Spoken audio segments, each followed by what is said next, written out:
morning, beloveds. I look a bit haggard because it's hot. Like, we went to the park to go for a walk. The humidity is pretty much 100%, but it's not raining yet. And it was 81 degrees. Or, well, 79 when we got there and 81 when we left. It was hot. Squirrels came out to play, though. We got swarmed twice. And the blue jays came out to play. And a couple of them towards the end posed, meaning they stayed on the ground long enough that I might have got a good shot of one of them, or a good picture of one of them. So yeah, but it's, yeah, I definitely have a sweat. Like, this part of my shirt is wet. It looks like it's going to take us 5 days to get through this Jesus part. So, cause I was trying to count the pages and, yeah. So I think the part we're doing today is his philosophy and religion, and like I could do it in two, but they both be long, which it's Saturday and Sunday. I have the time, but I think what I'm going to do is I'm going to do, smaller bites, and we'll just finish it up on Monday, which will give me a little bit more time because I don't know what book I'm going to do next. So there's that. Let's do the housekeeping really quick. All that means is I'm reminding you we are Creative Life Spiritual Center. We are the website is creativelife.org. The constant contact email is info@creativelife.org. That gets you, one email a week unless something unusual happens. We did have a memorandum go out this week. So, there were two. But weather's the other reason why you might get more than one. 'Cause we do live in hurricane country. So, it just tells you what's going on for the week and the month. The hot links are hot, and nobody will get your email. Like, you don't see anybody else's email. Nobody will get your email. It's good. So, please feel free to subscribe to that. And then, what is the rest of that? Oh, the social medias. We don't, monetize the social medias because we don't want to deal with the ads any more than you do. So what we do ask you to do is to engage with our platforms. Go like, subscribe, share, follow, comment based on which platform you're on. It bumps us in the algorithms. We think we have good stuff to share. So we are Creative Life Spiritual Center or Creative Life Spark, depending on the platforms. And we are, and I am the running Rev Ryan on the platforms that I'm on. So there's that. Okay. So let's get on with this, because we are in The Voice Celestial by Ernest and Fenwicke Holmes. Epic poem written towards the end of Ernest's life. Fenwicke lived, I don't know how much longer. I want to look that up. I don't need to, but I want to, because I'm curious. Kind of summarizing what they learned over their time in Science of Mind. And, we are in book 2, which is the Altar of the Ages. So Ernest is giving us a history lesson. And we are in chapter 13, Jesus, the last of the great masters. I have objected to that, but that's neither here nor there today. I may object to it again when we get to the end, but here we are. Okay, so we are starting on part 2, even though we're in part 3 for me. Of the chapter where it says his philosophy and religion. So we're starting with the voice of the scribe. The farer seemed to sleep, so still he stood, his eyes still fixed upon the multitude that stood before the altar of the ages, but unaware of saviors and of sages. It seemed that all his faculties of sight had been withdrawn, no need for outer light. No outer sense, as though it now sufficed to find within the image of the Christ. Nor did he know who spoke, the presence or the Christ or self. His soul was so filled with awe because the living spirit seemed to be his all in all. He was eternity. Then fell these words, prophetic and profound, that seemed to fill all space with soundless sound, as though infinity itself awoke in him.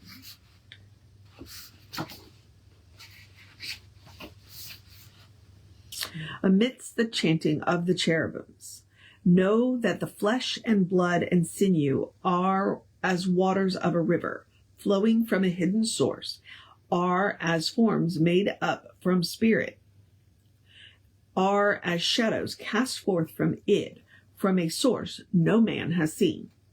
This alchemy of spirit, that the food we take in body should itself become a body, this the miracle of life. Is not this secret meaning? Is not this the holy meaning of the flesh and blood of Christ? When of bread we take in body, when of air we breathe in body, when of wine we drink in body, is this not the Eucharist? He, the one who knew its meaning, was the one who spread the table, is the one who broke the bread. This he did teach the lesson. This he did to teach the lesson. This he did to show that substance is of spirit formed and held, is by spirit freely given, is by spirit gladly given, is by spirit always given, by the universal law. This is the secret of the ages. This, the wisdom of the wise man. The body is a perfect pattern. Body is an unseen substance. Body has a complete likeness in the life and mind of God. But this unseen, perfect likeness is not hidden in the heaven, is not distant from the planet, is not poised in the air above us, is not buried in the ground. Where then is this perfect pattern? Where then is this subtle body? Where then is this unseen likeness to the body that we see? This is the teaching of the ages. This is the secret, the secret that they found. Everything on earth has pattern. Everything that is has likeness. Every form we see has mooring in the subtle inner stance, in the life and mind of God, in this pattern ever given, is the likeness of our body, is the pattern of each member. And this body in the ether, with its head and hands, part of us, with its eyes and feet, part of us, is the substance of this body, is the likeness of this body, is the pattern of this body, is the life and mind of God. This, the body that Christ knew, this, the body that he spoke of, this, the body that was in him, this, the body he took with him on the mount of his transition, on the dawn of resurrection, on the day he left behind him, nothing that man's eye could see, for the pattern he brought with him and his likeness in the unseen could not die nor be destroyed. Only image of his pattern hung upon the cross of treason or was buried in the tomb. And because he understood that the likeness of his pattern and the image of his pattern were not separate in truth, he could raise the image fleshly to the likeness of its pattern, to the form forever given, to the body so eternal, it will never pass away. This, the message that he gave us, this he told his closest followers. What he did, they too could do, and he told them when he left them that the Spirit ever with them would reveal to them the meaning of the words he spoke unto them.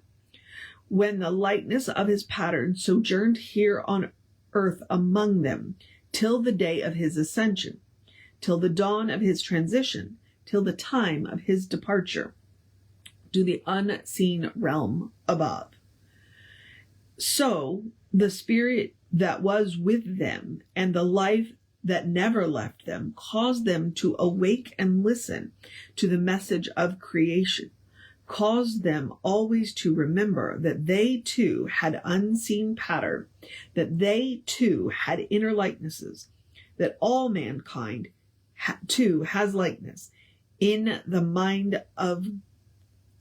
and heart of God, have identity with God. The scribe continues. though he was long accustomed to the range of knowledge and the swiftness of the change from forms of verse to prose and back once more, as though he held a key to every door that opens up to science and philosophy, or to the star-lit towers of prophecy. Yet now the Farer heard in wonderment this recapitulation of the mode and method of creation. Like an ode, it awakened music in his heart. He heard a voice that spoke the eternal word. The voice. All souls are born of God and are devised to prove on earth the ever-living Christ. He who attains awareness of the me becomes absorbed into the Trinity. Give heed to him, for in the voice of sages, my word shall be salvation for the ages. In Christ of Galilee, my greatest son, ye find example. His work will not be done until his spirit fills the soul of everyone. He still remains the last best hope of men, for when they call the ministers again to human hearts in grief or pain or death, and touching him, the soul that slumbereth awakes to life, and those who feel the chill of dread despair, because they cannot will to will, shall come once more to grips with sin, and through incarnate truth they too shall win. The Farer. I, who have seen the astral forms of seers, who ring the circle of the wheeling spheres, whose souls that throng the interstellar spaces and bring new life, new energy and graces, to lift men's heart to faith and higher hope, for which the earth-bound man so vainly gropes, perceived in Jesus Christ the living word, who spoke for God, I listened and I heard. It is the Father's pleasure that he give his kingdom to you. Enter in and live. It seemed to me that in the moment's sight I saw a real incarnation of the light that brings redemption to the soul, until through faith in Christ man has the will to will the shackles broken. The soul is bound back to its source. Salvation has been found. Right. I'm pausing there, partly because that's a good place to stop. And like I said, I want to break it up nicely. And that was a lot, and I need to go away and think about it.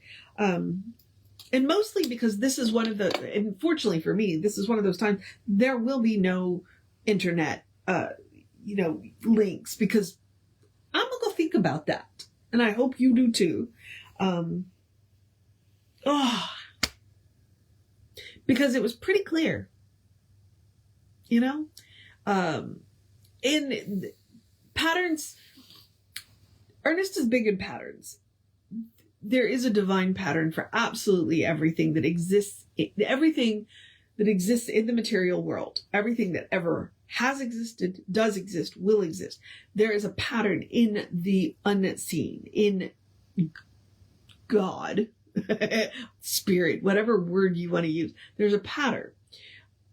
What happens is that we get caught up in the material world and we lose track of the pattern. If you sew, if you crochet, if you knit, I cross-stitched for years.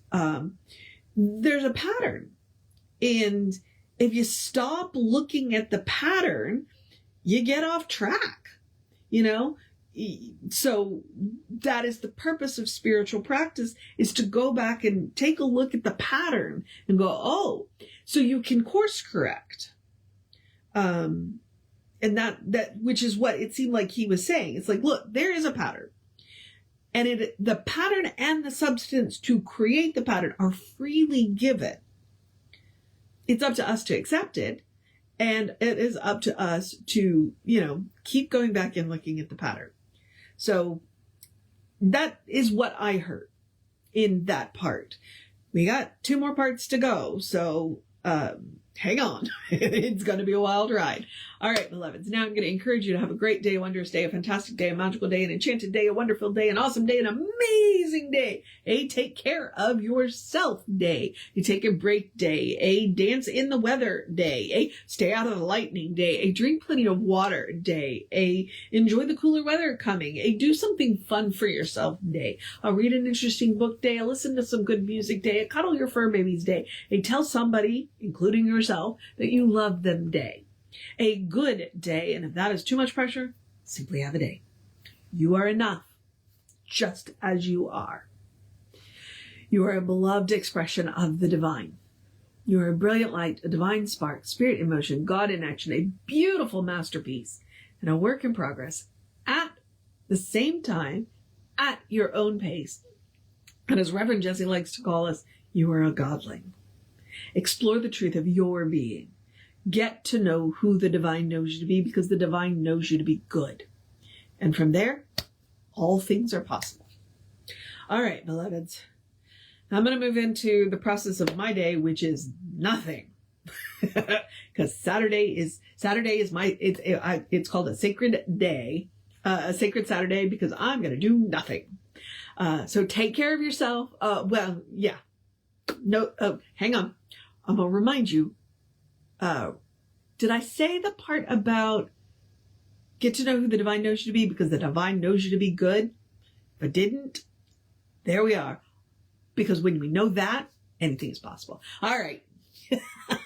I see you, Connie. Thank you. I'm going to remind you that Reverend David should be on around 5 p.m. with you. I'll be back with you tomorrow. Now, tomorrow I get to go to the gym, so I'll probably be on a little earlier, about 8:45, and then I'll go wash this mess. Take care of yourself. Know that you are loved, and I will see you next time.